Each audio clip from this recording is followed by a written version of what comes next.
Après la mort de Oussama Ben Laden, un Mexicain assez mystérieux, devient l'une des personnes les plus recherchées et les plus dangereuses du monde. Seul motif, le petit bâtard dans son coin se fait des millions de dollars, des milliards de dollars, juste en répandant un peu de poison dans les rues de New York. Chef réputé d'une organisation criminelle et reconnu par tous comme étant Monster. A monster.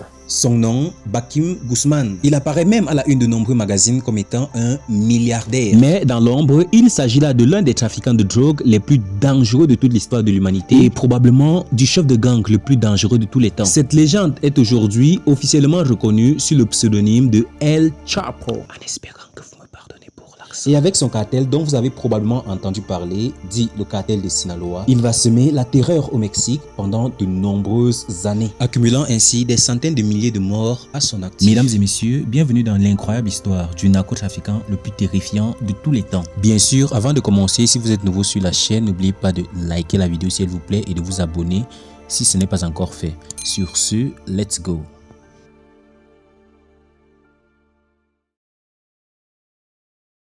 Avant de devenir le narcotrafiquant le plus redouté de tous les temps, Joaquim Guzman Loera, je ne sais pas si c'est Lora ou c'est Loera, bref les historiens, corrigez-moi en commentaire, surnommé El Chapo, ce qui signifie littéralement le petit garçon en espagnol, était juste un enfant pauvre d'un petit village oublié dans les montagnes du Mexique. Il est né le 4 avril 1957 à La Tuna, dans l'état de Sinaloa, état réputé pour ses nombreux cartels. Son village n'avait ni école digne de ce nom, ni hôpital, ni avenir, un peu comme la majorité de nos villages en Afrique d'ailleurs. Sa famille vivait dans une pauvreté extrême et il était l'un des 7 enfants d'un père paysan.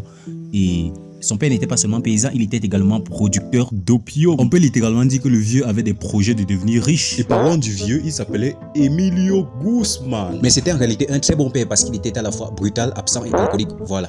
Et pour lui, dans sa grosse tête de daron super responsable, il ne faisait absolument rien de mal à part peut-être tabasser sa femme au quotidien et négliger pratiquement tous ses enfants. Vous l'avez compris, le petit El Chapo se sentait totalement abandonné à cette époque et insignifiant. Très jeune, il commence même à vendre des oranges dans la rue pour aider sa mère à prendre soin de ses autres frères. Tout simplement parce que Papa boit beaucoup trop. à 9 ans seulement, il sera forcé de quitter l'école, faute de moyens, ne sachant ni lire correctement, ni écrire. Se retrouvant livré à lui-même dans la rue, la seule chose qu'il apprendra vraiment, c'est La loi du plus fort.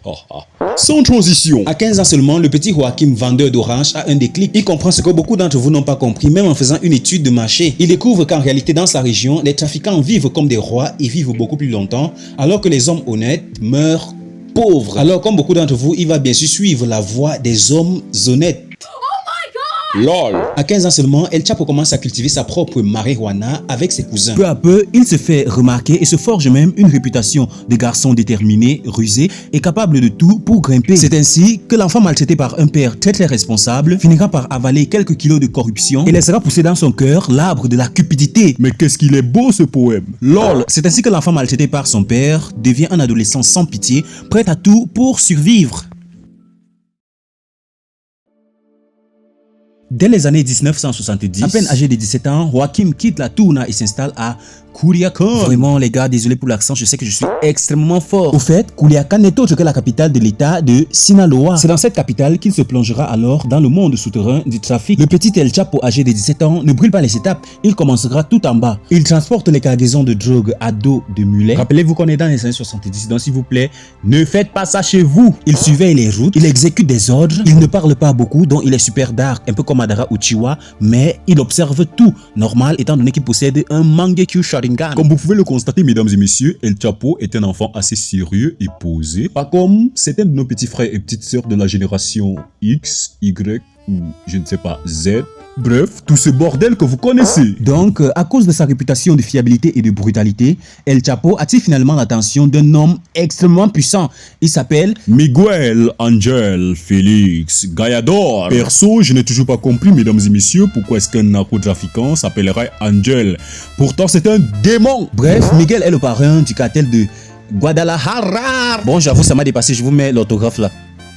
Enjaillez-vous. Miguel est surnommé El Padrino. C'est bien et belle cet homme qui va ouvrir à El Chapo les portes du grand trafic. El Chapo est encore très jeune mais extrêmement intelligent. Il comprend très vite que la clé du trafic, ce n'est pas juste la drogue, mais surtout la logistique. Il se spécialise alors dans l'organisation des convois, dans la dissimulation des cargaisons dans des camions, dans les routes secrètes et surtout dans la corruption des douaniers. Bien sûr, il fallait un peu de corruption dans cette histoire. Il est rapide, efficace, impitoyable. S'il venait à perdre une livraison, il exécute personnellement le responsable. Sa froideur choque absolument tout le monde, y compris des anciens narcos, mais c'est exactement ce qui le fait grimper. À 30 ans maintenant, El Chapo est devenu bien plus qu'un simple exécutant. Il met en place des tunnels sophistiqués entre le Mexique et les États-Unis. Il achète pratiquement des avions pour faire passer plusieurs tonnes de cocaïne en une seule nuit. Bref, à force de vendre les oranges, le petit garçon a fini par acheter des avions. Ça ne vous rappelle personne? Les Africains, mes frères. Ça vous rappelle personne? Bref, je vous laisse deviner, il a vendu des arachides étant petit, puis a fini par créer la plus grosse entreprise, la plus grosse industrie de production de ciment en Afrique. Plus le temps passe, plus El Chapo devient incontournable et surtout incontrôlable. Des années plus tard, quand le cartel de Guadalajara a fini par éclater, El Chapo a créé son propre empire surnommé le cartel de Sinaloa. Oui, je sais, mesdames et messieurs, j'ai une très belle voix, des opéras, j'en fais souvent et vous n'avez encore rien vu.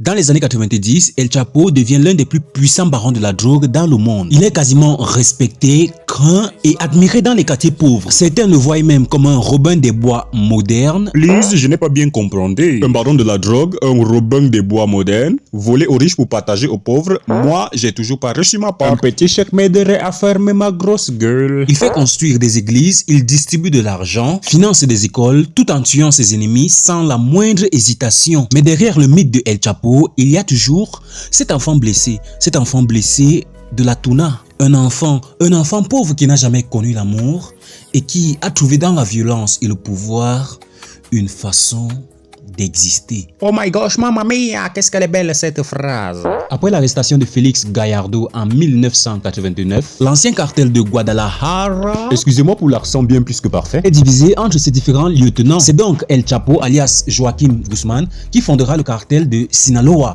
avec d'autres narcotrafiquants comme par exemple Ismael, encore appelé El Mayo, d'autres membres comme Zambada et Héctor Luis Palma Salazar. Sous sa direction, le cartel devient l'un des plus puissants au monde. El Chapo contrôle des routes entières, des centaines de kilomètres de tunnels frontaliers, passe des tonnes de drogue chaque mois vers les États-Unis. Entre-temps, sa fortune, quant à elle, explose et El Chapo devient ainsi le narcotrafiquant le plus recherché au monde. En vrai, je pense vraiment que El Chapo est le style de mec qui devait créer une chaîne YouTube pour vous expliquer comment devenir riche sur Internet.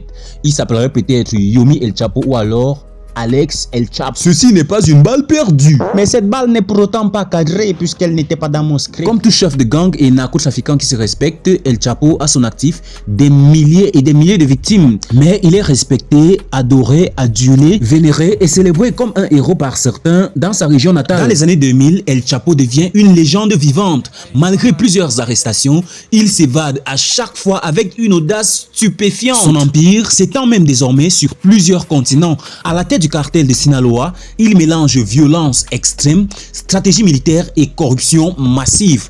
Corruption massive bien sûr parce qu'il s'échappe à chaque fois de prison avec bien sûr la complicité des gardiens. Quand on est milliardaire, tout ce qu'on a à dire c'est Amigo, voici votre chèque, laissez-moi partir, j'ai des affaires à régler. Ah bah mon petit monsieur, fallait le dire plus tôt. On vous laissera creuser un tunnel dans votre cellule pour que vous échappiez tranquillement. Pendant ce temps, on fera comme si on n'avait rien compris lorsque vous creusiez. Malgré tout ce succès et cette renommée, sachez que tout dans cette vie a un prix. Et l'histoire de la chute du légendaire El Chapo reste tout aussi spectaculaire que celle de son ascension.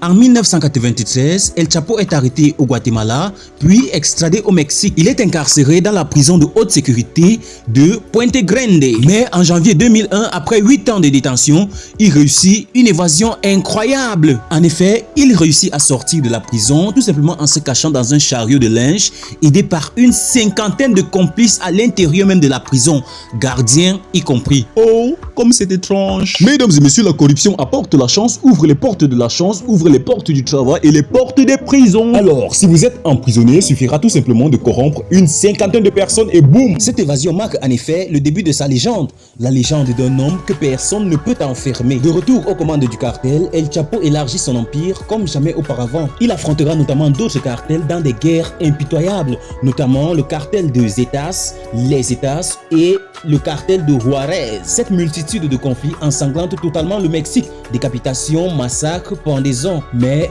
absolument rien ne fait peur à notre El Chapo international. C'est précisément durant cette période de conflit que le cartel de Sinaloa devient le plus puissant au monde. Et El Chapo, quant à lui, devient tout simplement milliardaire. Comme vous l'avez constaté, mesdames et messieurs, à force de vendre les oranges, le petit garçon est devenu milliardaire. Reste plus qu'à nous vendre des formations sur comment vendre des oranges à petit budget puis devenir milliardaire. En 2009, Forbes, qui est l'un des magazines les plus influents au monde, l'intègre même à sa liste des hommes les plus puissants du monde. Le 22 février 2014, après 13 ans de cavale, El Chapo est encore arrêté par les forces de l'ordre. Le 11 juillet 2015, il s'évade une deuxième fois, cette fois-ci depuis une prison ultra sécurisée de l'Altiplano. Vous n'en croirez pas vos oreilles lorsque je vous dirai de quelle manière est-ce qu'il s'est évadé. Eh bien, il a fait grâce à un tunnel de 1,5 km creusé sous sa cellule avec éclairage, rails et moto. C'est une fuite aussi spectaculaire qu'humiliante pour l'État mexicain. Pourquoi, avec une belle liasse de billets, tout est permis et tout est pardonné en prison. Mais après son évasion, El Chapo commet une erreur. Il accepte de rencontrer l'acteur américain Sean Penn pour une interview secrète. Ceci dans l'espoir que l'acteur fera un film sur sa vie. Cette imprudence permet aux autorités de localiser sa position. Et le 8 janvier 2016, il est capturé pour la dernière fois à Los Mochis, ville située dans le Sinaloa, et il est capturé juste après une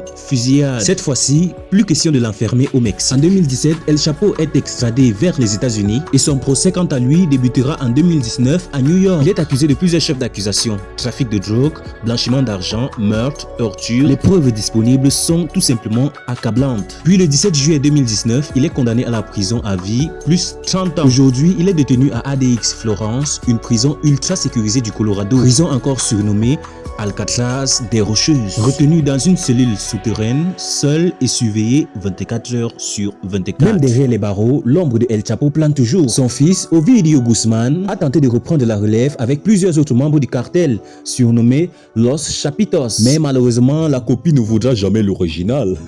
Moi, tu n'as pas vendu les oranges à 9 ans. Tu ne vas pas percer. le cartel de Sinaloa, quant à lui, reste toujours actif et extrêmement redoutable. Cet épisode arrive à son terme. J'espère qu'il vous aura beaucoup plu. Si c'est le cas, n'oubliez pas de me partager vos avis en commentaire, de corriger ce qui a corrigé. Bref, dites-moi ce que vous en pensez en commentaire. Si la vidéo vous a plu, n'oubliez pas de lâcher un petit like et de vous abonner si vous aimeriez bien sûr avoir plus de contenu allant dans la même logique. Bref, j'attends vos avis en commentaire. N'oubliez pas de commenter, de liker, de vous abonner et de partager avec un ou deux potes à qui la vidéo pourrait bien sûr plaire. Sur ce, moi je vous dis au revoir et à très bientôt. Prenez bien soin de vous.